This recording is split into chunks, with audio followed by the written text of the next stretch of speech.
আসলে গত 24শে আগস্ট আর কিছু ব্যবসায়ী সাংবাদিক সম্মেলন করছিল। তো সাংবাদিক সম্মেলনত আর ব্যবসায়ী হলে আলী মুর্তজা নামে স্বেচ্ছাসেবক দলের এক নেতার নাম উল্লেখ করছি।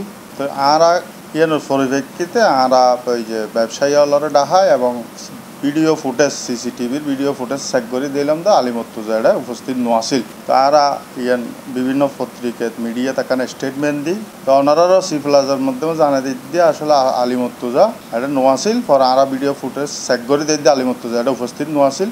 আলী মুর্তজা এই ঘটনার জড়িত নয় এবং যারা জড়িত তারার বিরুদ্ধে ব্যবস্থা লইছে পালাম। ও আসলে বড় নেতাও ন, ও এনে সম্ভবত হতাবার্তা হয়ে জিয়ান বুঝে ওর মনে একটু সমস্যা আছে, ফিজিক্যাল একটু সমস্যা আছে।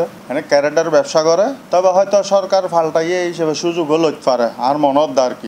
যেহেতু এটা বাড়ি উন্নি তদন্ত করি যদি জড়িত থাকে বা কিনলে কইছি যদি সত্যিকার চাঁদাবাজি ইল্লে করে নারা ব্যবস্থা লইম আর নইলে নারা এখন সমাধান করে দিম সমিতি।